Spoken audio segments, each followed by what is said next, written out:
Hi there, I'm Dr. Myrdalis Diaz-Ramirez, and this is the Design Your Physician Life podcast. Welcome to this awesome episode brought to you by our maxAllure Mastermind, an exclusive mastermind for physician entrepreneurs. We had the wonderful Dr. Tamara Beckford today. She's from You Are Caring Docs. We had a great conversation with Dr. Tamara Beckford about creating habits, how this transformed her life, and it helped create her businesses for you.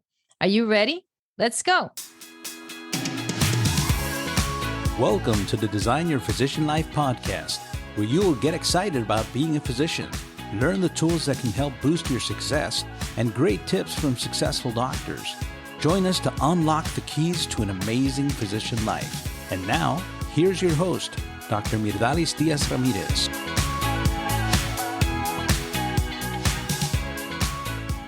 So guys, we're super excited today. We have Dr. Tamara Beckford in the house, and I wish I could be as lively and do all these wonderful things that she does in her life, podcasting for us physicians. I want to welcome you, Dr. Tamara Beckford, to our Design Your Physician Life podcast. Oh, thank you. Thank you for having me. I'm super excited. So Dr. Beckford wears many hats. She's a wife, a mother, and a board-certified emergency physician. She's went actually to New Jersey and for her medical school and emergency medicine in Philadelphia. And she's been working for over 10 years now in emergency medicine. She's the CEO to You Are Caring Docs and You Are Caring Society, which she launched in 2020. Because during the pandemic, she recognized that many professional women were constantly tired, eating poorly, missing sleep, and not working out. So she formed these societies to support busy professional women on their wellness journeys. And besides that, she has this wonderful podcast that you cannot miss. She transmits it, and she's going to tell us about how she does that in all these platforms at the same time on a daily basis. So tell us, Dr. Beckford, how it is. How come you are a physician? What happened? Why did you become a physician? So that's a wonderful question. And, when I look back as to what made me decide to give up 20 or 10, 15 years of my life, teens and everything, I look back and it really is my dad. So I was one of those young females who, you're interested in the sciences and noticed by others that, you have this aptitude. So I was like, okay, my dad said, you know what, you should be a pharmacist. I said, oh, okay, Daddy. Okay. He said, well, your mom wanted to be a pharmacist and she never got the chance. So you should be a pharmacist. I was like, okay, sure. So I'm there. And, I had this wonderful opportunity while I was in high school to shadow a pharmacist at the local medical school. So fast forward many years later, that's the same med school I actually ended up attending. But now, I'm a high school student and I'm shadowing this pharmacist in a summer program. And the pharmacist had no idea what to do with a 14-year-old who wanted to be a pharmacist in the hospital. So what did they do? They placed me in the basement to file medical records in numerical order. I know. That's so boring. Come on. OMG. Now, how can you make somebody like pharmacy if you're down there? Exactly. Now, the thing about it is that this was back in the 90s. This was probably 93, 94, when all our medical records were paper. So not only am I filing numerically, it's not like I'm doing this electronically. I'm looking for 00057124 and 0057127, putting this, it was just, like you said, such a boring task. That was the course. If you don't want, what you need to do so that you don't become a pharmacist ever in your life. It was just becomes a pharmacist. I know this was just the ultimate, this is not what the real life was like. But poor me, this is what I thought about it. And I said, oh man, I don't know if this is what I want to do. Because I want to actually interact with people. So the year later, I applied for the summer program again. But this time I said, let me apply, and see what the doctors do. And lo and behold, that's when I fell in love. I said, oh, wow, I get to interact with people. I get to talk to people. I'm not in the basement looking at paper and stock, right? I actually get to interact. And that from that time on, that's when I started to work towards this goal of becoming a physician. So that was around 15 years of age. Yeah, between then onward, I worked towards that goal. Well, my kids just turned 16 and they haven't had these experiences and curiosity yet. I'm hoping they start soon. I start early to working. Yes. So I'm glad that they assigned you to the basement the first year, and the second year you signed up for the other above in the medical school. I would have just like not been I'd be Dr. Tamara, a doctor of a pharmacy, like, not being able to have these great experiences and meeting wonderful people like you. Well, likewise. Tell us, so you went from there, from your high school, you went to do your undergrad, and you still, you didn't stop. Nothing kept you away from becoming a physician, huh? No. So, I love telling this story, especially for those who really are like gung ho and this is what you want to do. The path was not very easy. There were failures along the way. Now, I know people from the outside, looking at us, they think that, well, I said like, okay, I wanted to become a doctor. So I went to high school, and then I went to undergrad, and then I went to med school, then I became a doctor, and bam, here I am. But no, there were failures along the way that I had to overcome. There were adversities. When I got into undergrad, my first semester, I did poorly. I was like, well, I did poorly in one class, but I mean, for me, my heart sunk. Come on now, this is me, top of the class in high school. How is it that I'm not doing well? And, so I had to learn to overcome all of that adversity. And for me, actually looking back, I was very happy that I learned failure that early, because there are so many people that the first time they fail is when they're in med school. And like having that ability to learn to overcome adversity and building those tools from early, it's just so important, because once you get that far along, you've never had to use those tools. You don't know how to experience it. How do I move along? So those tools were something that I luckily was able to learn from an earlier phase, build upon, and then I built that fortitude and that strength, that inner strength that we all need to get through tough times within our lives. And I was able to do that early on. Yeah. So, for those that are listening to us, that might not be physicians yet and are thinking about this, yes, you can become a physician with failures. Doesn't mean that we're promoting failure, but what we're promoting is recovery from failure, knowing that there's options. And not only at that level, is through all your career. In my case, I have to tell you that I applied to only one college, one medical school, one internship, one residency, and one fellowship. So I always had what I wanted. Okay. And I did have my little failures here and there in some classes and stuff. But as you can tell, like I only applied to one thing because I was so sure. And that's part of fixed mindset. And then until you get some failures, when you don't get the things that you really want later in life, then your falls, your burnout, or your mood changes can be way more, much more deeper and dramatic, right? Absolutely. And to get out from there can take longer than if you fail early in life, because you develop, as you say, those tools. So now you became a doctor, and why did you want to do emergency medicine? What inspired? Who was that doctor that you saw? I want to be like that person. So the doctor, her name is Dr. Shapiro. So during around that same time that I was getting exposed to these programs, year after year, I'd return for additional programs. And there was a year, I think this time I was in undergrad, and they had a program where you got exposure to different specialties. And this was the first time that I actually heard of emergency medicine, which is weird, right? Like you always hear as a doctor, you hear OBGYN during that time. Like I said, this is like in the 90s. You heard, you OBGYN, you have like, the family doctor, the primary care doctor, but emergency medicine, I never even like really knew that it existed. But I got the opportunity to shadow an ER doctor. And she was just one of the coolest people that I met. And then like in a couple years later, I met another very cool doctor. And, this one, she became one of my unofficial mentors. Her name was Dr. Tiffany Morano. And I think right now she's probably like chair or vice chair on my Columbia Emergency department right now. But very important. Do they cycle?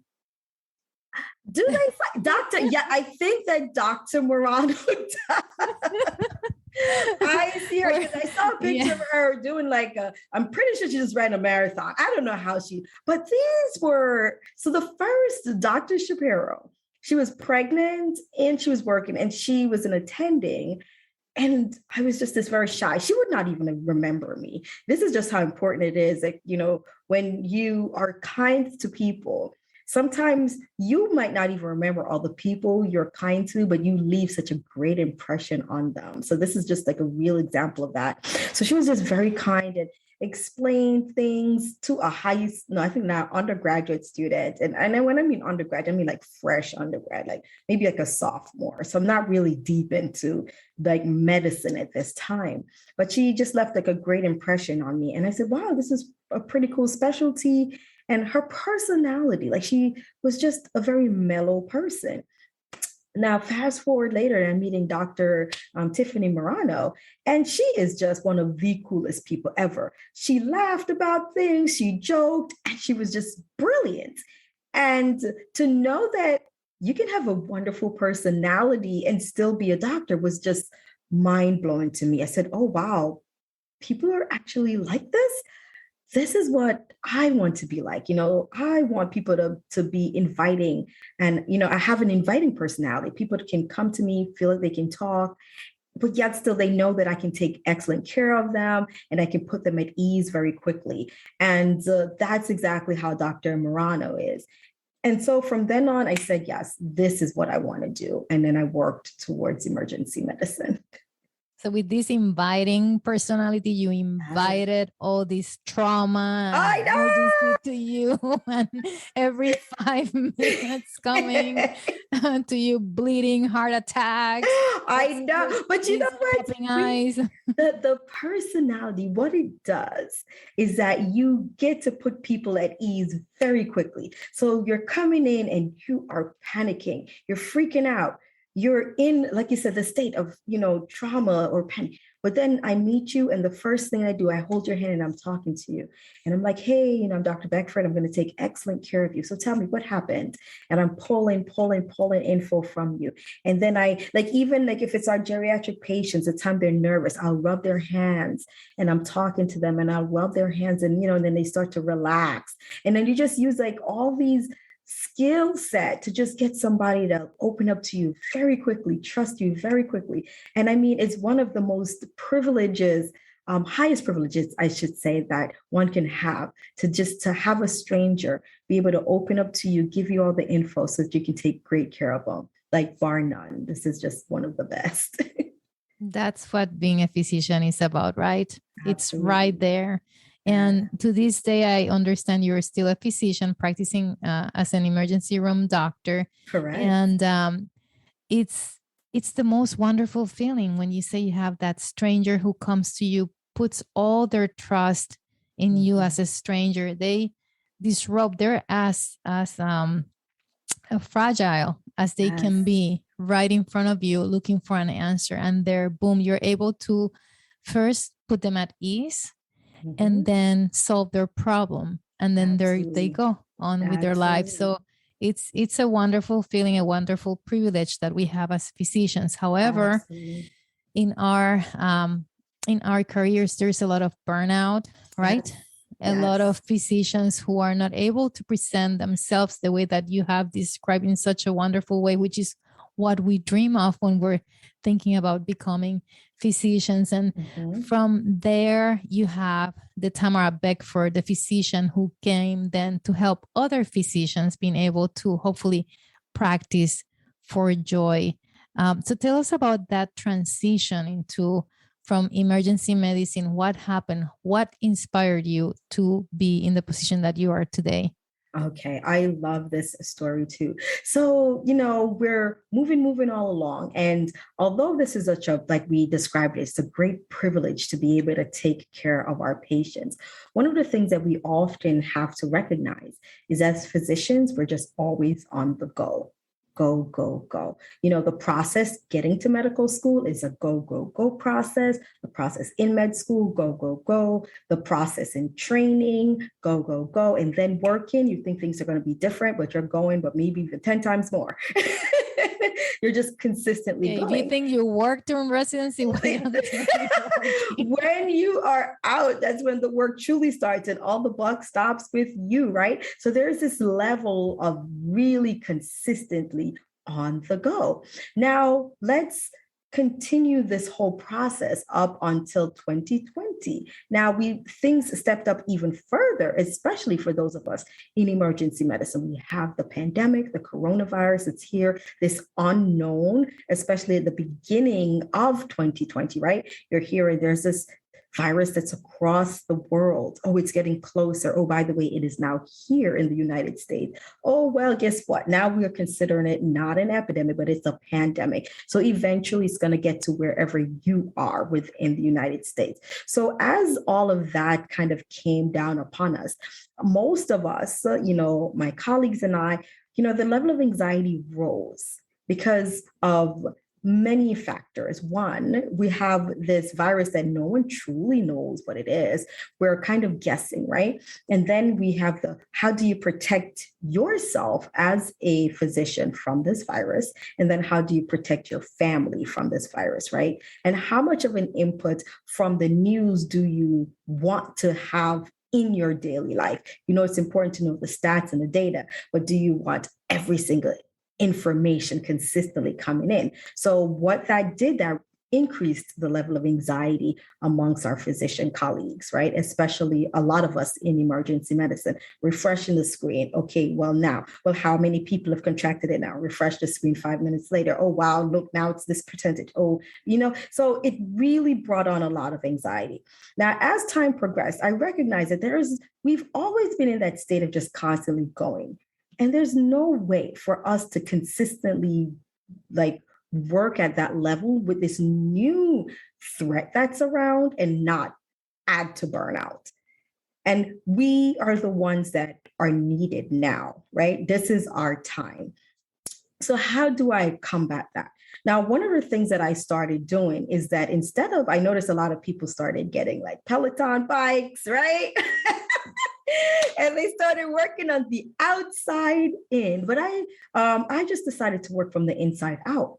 So I started investing in my mind. And I said that, I need to really prepare myself mentally, because there's no way for me to really work at this level and not get mentally just crash. So I started investing in my mind. And these are the things where I invested in the gratitude practices, all the things that now we incorporate as part of our self-care. So when I woke up in the morning, instead of jumping on the phone, checking my news, checking the email, checking what's going on, how many new viruses, what percentage of the population, I worked on, how about I, relax? Let me write down my thoughts. How about I practice gratitude? I really brought it down, right? And then as time progressed, I started incorporating more reading the Bible, meditating, so that's my form of meditation. So when I did that, especially first thing in the morning, or my version of the morning, I'd say the first thing in my day, I noticed that when I went to work, the things didn't bother me as much. I went and I took care of patients. I wasn't callous. I wasn't, disheartened. I took care of the patients to the best of my ability. I still had that passion and that care, but I actually just was able to be even keeled. And that's when I call this, I entered into my day and I didn't let my day enter into me. And the more I did it, the more I just felt oh, wow, this is something I have to do. And I can respond to things and I'm less likely to react to it.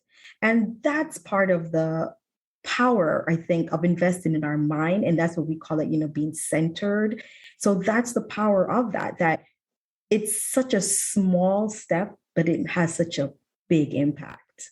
So that's one of the things I started doing.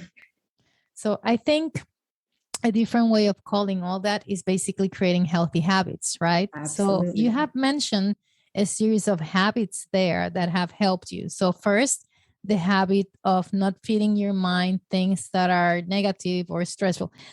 That's not to say that we don't need to have knowledge, right? We need to understand what our environment, what's happening around us, but we don't need to make that anxiety our main thing. So for us to be able to present to others, then you have the habit of first putting aside those as a secondary place, having all that negativity, which we need to understand so we can educate our patients and our community about what's happening. Then you have the habit of gratitude, right? That has to be a habit. It's not something that you just take like for granted and then you make it purposeful, intentional. Then you mentioned the habit of relaxation, meditation, which is another gift that we have. And then you mentioned the habit, you in your case, you have your religion, your spirituality, connecting with your spirituality. So those are 4 habits there that you mentioned. And the overall big habit is that happens at the beginning of the day, right? So that puts you in a position where you're able to present yourself when you finally go to work in a much better state of mind. So that's wonderful and awesome. So once you develop these routines, these habits, you started to feel change. When did you decide, you know what, I feel like this, let me share this with others? So when I started recognizing this, it really took a year or so into it and me doing some introspection and retrospection to notice like, wow, because when you're right in the middle of incorporating these new techniques within yourself, you're still working on self and you might notice that you're feeling better, but the impact is so much greater when it's amplified, when you are consistent with it, right? So I've been consistent with that. And then after a year or so, I looked back and I looked at myself and I looked at my colleagues and I noticed the difference. And that's when I said, wow, this is something that I should be telling others because this is a change that I made, within my routine, as you mentioned, and it's having such a great impact. And interestingly so, within the 10 years or so prior to the pandemic, I didn't incorporate this.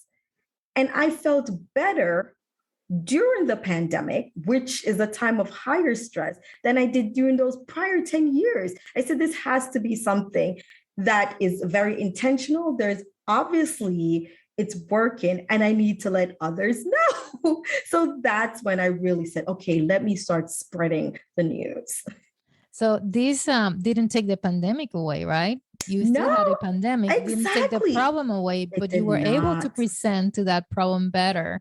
Absolutely. Once you intentionally created these changes in your life. Yes. And moving into change, I believe there's something called like the Oprah of medicine. Is that how did that happen there? Because talking about consistency, you have already interviewed like around 150 physicians. Yes. That's consistency right there. Tell us about how that came to be. So interestingly so, as I, the beginning of the pandemic, like we're still trying to figure out, especially we entered into entrepreneurship, like, what are some ways that I can help? And the fastest way is really by speaking, to get yourself out there. So initially I started to put out information about like medical topics. And then eventually I said, well, I'm putting out info on med topics, but I have all these physician colleagues. Why don't I ask them to come in to speak on these topics? But as I invited them to speak, I was just fascinated by a lot of the stories our physician colleagues have. And as much as we're doing so much in medicine, the things that we're doing outside of medicine far exceeds and blows our mind.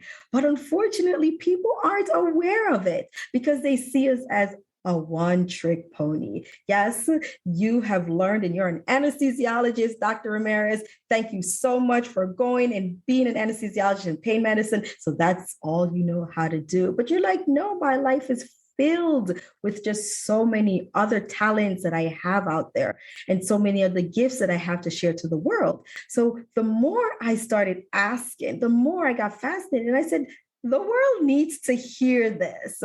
And that's when it brought on, and I started interviewing and I started to release this info. And that's when I started broadcasting and streaming and saying, hey guys, listen to all these wonderful doctors, listen to their stories. They're way more than just medicine. They're doing fantastic things outside of medicine. Look at their personalities. And that's one of the things I love to have shine during our interview. You know, our people, us as doctors, we have varied personalities. We're smart, we're funny, we're so talented, way beyond just the sciences and just medicine. And I get to let all of that shine during my show. So it's an absolute honor. I have to tell you, having been a guest in your show, that was amazing because you feel like truly like a story. It's like, who is she talking about? Who this person is coming in the show? It's like you realize it's you because of the way that you receive patients. Actually, you receive physicians, and I'm wondering if that's the same way that you talk to your patients. You know, here's the patient so and so, because you're really welcoming in your show. Let's talk a little bit about the entrepreneurship aspect of your show, because one thing that I noticed that not many people do, actually I haven't seen anybody else do, is that when you publish your podcast, it's live. So it's like, you have to be here at this time. And if you're not here at this time, you missed it. And then we started without you. And I experienced it because I had technical problems going. It's like, oh, here we are. The lights started and here we go. So you do that, you do live. You're very, very cheerful in your podcast, but you do live streaming at different platforms at the same time. So Tell us a little bit about the technical aspects, the program that you use, why you've chosen. How has that been from a technical, if I want to be a podcaster who wants to do a similar type of event, how does that work? Oh, yes. So I am one of those people that jump in. I'm like, okay, I'm going to do this. And then I start. Now I start with the bliss and the willful bliss in mind, which I think helps a lot. So now looking back, as you mentioned, I do everything live, right? So all 150 docs or over the 100 docs that I've done live, luckily everyone has been on their best behavior. So that is a risk. If you are going to do a live stream and just live only, you do have to ensure that the person with whom you're interviewing is just as vested in the interview as you are, right? You can always say that you have technical difficulties and close the show if they get crazy, but hopefully you'll have a wonderful interview. The technical You haven't censored anybody yet? No, I haven't. Nobody has cursed yet? I've had a micro curse, not a full blown. So but from the technical aspects, like, I particularly use StreamYard as my broadcasting. And I use StreamYard for a couple of reasons. One, it allows, it's something that I'm comfortable with. I started using it when I had the free version. And, the free version allows you to stream, I think, up to 3 different platforms, and Facebook and YouTube. Then once I got, and it's very simple, StreamYard, and you put the link in and they're like, listen, we don't even want to have passwords. That's too complicated for us for you to put passwords in. Here's your link, and just send it out to whomever needs to be on your show. And there you are. Okay, StreamYard, thank you very much. One less thing to think about. And it also allows you to, you have the ability to have multiple people on, depending on the version that you have. You have a comment, you can bring the comment up on the screen. Just a lot of little technical things. You can highlight one person, bring them up if you want to produce and run the show while you're doing it, like spotlight one person, bring them back down. all those things. That's a little bit too much. I'm always into the interview, and because my interview is like a great conversation. So I never get a chance to start highlighting and spotting people too much because I'm really just into what you're talking about. I love, love, love hearing everyone's story. So, but StreamYard does give that ability. Also, you can start your broadcast. You can of course, you can pre-record things. You can also set up your broadcast and have it scheduled, and then you can just set it up and then send out the schedule. So if I have multiple broadcasts during the week, that's what I'll do. And it really just makes things very simple. It records it automatically. They've actually, on the paid version, they've increased the amount of bandwidth that you have when recording. So you can record a great amount on that.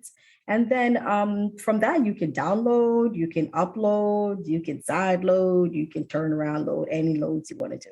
So you can upload it, of course, to your YouTube, but it's automatically streaming there. You can upload it to whatever audio podcasting that you have. So from there, I upload mine onto you can do it to Spotify, into your, whatever it is that your main, for mine is Anchor, and then Anchor sends it to all the additional podcasting platforms. So it's pretty simple, and it really helps. That sounded very complicated. It does a lot of things for you. Easily. It does it for you. It just allows you to be able to do it for others. So once you set up, and it's just as if you're setting up a post. You write up the post and then you schedule it. And then it's done. And you send a link to the person who needs to be on, like, hey, there's your link. And they jump on. So all the behind the scenes and all this other stuff, very simple. One click of a button. It looks complicated, but it's literally just one click.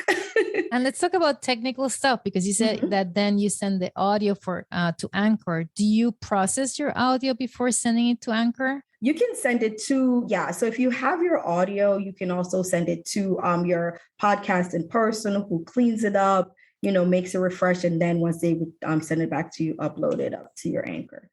And do you have one of those? How did you find them? Well, some people on Fiverr, you can find someone on Fiverr. You can you have people who are very just technical and really good at that. So you can find that for someone. I know if you're really looking for different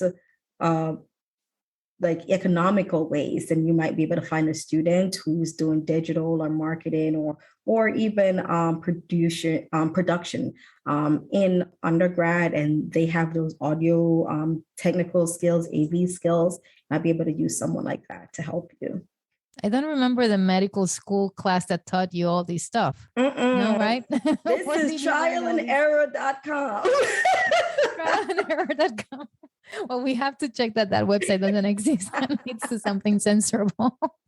No, this is definitely not medical school. So it's so crazy because med school literally teaches you medicine. That's it. Everything else, we're like, oh my gosh, how did we do this? So that's one outlet that you have. Which other outlets that you have that are like maybe where you might be having a different source of income?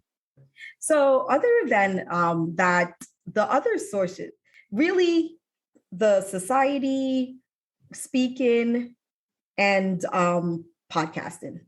Those, and you know what? When people hear that, it does sound like a lot because yes, I still teach. I mean, not teach, but I still work full time. I'm a mom. I have two little boys. They're 3 and 5.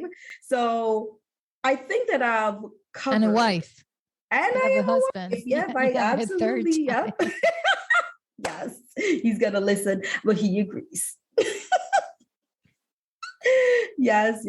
No, but there is a lot. So those 3 avenues are the 3 avenues that I do use outside of just medicine. And, it fulfills me. It makes me feel medicine. And interestingly, we'll talk about this too, that where I've been around a lot of people lately, and people probably think we're crazy. And like, well, you went to med school and you did all of these things and to become a doctor. Like, how is it that that's not enough?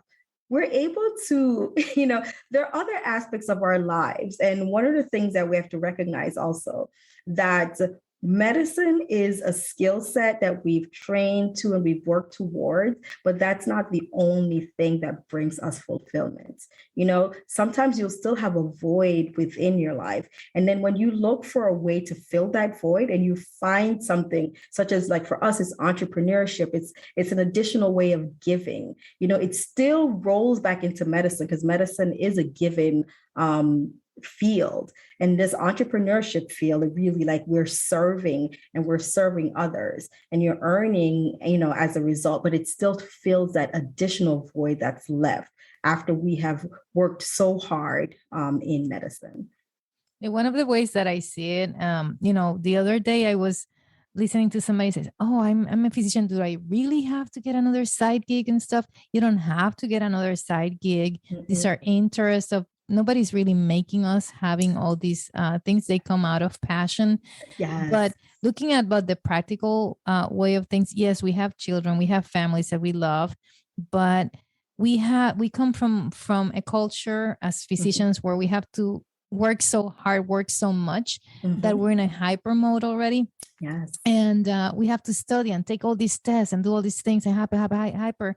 And then one day, all those things are really gone. That stress is really gone. And I think that stress from this testing and all the hyper vigilant about the attacking of the test and all this stuff is gone. Then you have the opportunity and the ability actually to channel your energy into other things. And that's when your creativity is unleashed and not leashed, but unleashed. Yes. And that's where we find a lot of ability to work and help others, especially, through entrepreneurship. So Absolutely. It's not that we're necessarily like overworked in that way. It's like we already went through the overworked and we're like trained to be active and have brains that are overworked all the time. So this just gives us a different outlet. Yes. So let's think about talking about that entrepreneurship. You have these other sources. Let's see about 3 specific tips that we might want to give our listeners who are thinking about entrepreneurship, maybe having a podcast. We heard already all about this way of publishing your live podcast. But 3 specific tips if somebody wants to be a physician, you're practicing, you have family, that you have to think about when becoming a physician. Like, oh, you know what? I wish somebody had told me this, or this is something that we really have to pay attention to when we're deciding to do these side gigs. Okay, so as a physician, if you are going to do the side gig, so number 1, I would say look for something that you truly enjoy and then work towards that. Why? Because it's just as challenging doing entrepreneurship as it is when you're working towards medicine. But the thing about it is that you're used to it. Like when they say that physicians make great entrepreneurs, because we're used to that hard work. We're used to that quote unquote grind. We're used to really consistently thinking. So once you can really find something that is still a passion that you can see that you can use to serve others, then you work towards that. 2, if you are thinking of doing podcasting, I would say use the same skill set that you want to serve others and use that as a part of your podcast, right? Like for me, I like highlighting wonderful physicians and I like talking about self-care. So in all my podcasts, I highlight these wonderful physicians and I ask them, what are they doing for self-care? So if your podcast is really directed to, for example, like I have a friend who she is in hospice and palliative care specialist. And, she is starting up her podcast. Her podcast is going to be directed to that. That's what her field is. That's her passion. That's her love. So she's doing a podcast towards palliative care and hospice, and really bringing people, because people hear hospice. She said that she was taking a walk and someone asked her, they were like, oh, what do you do? She's like, oh, I'm a hospice doctor. They said, ugh. And she said, well, what is ugh? There's so much behind it that we're unaware of. And so that's her goal, to enlighten people on that. So when you're doing a podcast, you're really enlightening, you're getting your voice out there. So do it for something that you want and you're passionate good about, because it'll make it a lot easier. And you can ask Dr. Ramirez, right? And what's another a tip? Your passion will drive you. Your passion will drive you during the hard time. This is not an easy road. Emotionally, you're going to have ups and downs. The best thing that you can do for yourself, in addition to having that passion drive you, is to find like-minded people to be around, because they understand. And these like-minded people, keep in mind, might not be your family. And that's okay. That's okay. Your family's there to help, to hold and support you. But when you have these dreams and these visions, they might not understand why you have it, but you know that you have that passion inside. So if you meet with other like-minded people who have those same vision and passion, and that North Star that's pulling them towards their passion as you have that's pulling you towards yours, then you're in great company, and it's the best feeling ever. And you could not be, it's most certain. That's where we are meeting each other, right? Absolutely. In these groups, we belong to these groups where we support each other. We learn from each other. We learn, from podcasting. I didn't go to medical school to learn podcasting, but all these people are doing it, and I'm part of the group, and I'm going to grow with them. And we're in a situation where people really want to help each other, especially physicians helping each other. So finding those groups is vital for our survival as a specialist, right? As a physician, and also as a physician podcaster and entrepreneur. So those are wonderful, dead on tips. So if people want to find Dr. Tamara Beckford, where do we do that? So you can find me a couple places. If you are on LinkedIn, you can find me LinkedIn. Just type in Dr. Tamara Beckford. That's Dr. Tamara, B as in boy, ECKF as in Frank, ORD. And other than that, on all the other social media platforms, I am there as Your Caring Docs. That's URCARINGDOCS. And you can absolutely check out my wonderful website. That's yourcaringdocs.com. That's www.urcaringdocs.com. Well, thanks a lot for being here. Have a wonderful day, everybody, and we'll see you later. All right. Thanks for having me. Well, guys, that's it for today. Stay tuned for more of our Design Your Physician Life podcast, which was brought to you today by our maxAllure Mastermind, an exclusive mastermind for physician entrepreneurs. We will continue to bring you useful resources to develop your physician entrepreneur life, like we did today with Dr. Tamara Beckford. To reach Dr. Tamara Beckford, you may visit her website, www.urcaringdocs. That's URCARINGDOCS.com. Thank you for joining us. We hope you had a great time like we did with Dr. Beckford. Please stay in touch with us. Visit our website, maxallure.com, MAXALLURE. And don't forget to subscribe to this podcast, like it, share it. Thank you. Have a great day. Bye. Please remember that Design is not providing specific financial, medical, or career advice. Our only intent is to stimulate your appetite for growth by sharing our experience and those of our speakers, coaches, and guests. Your personal growth and success will be unique to your circumstances and your hard work. We sincerely hope you enjoyed the show and look forward to seeing you next week.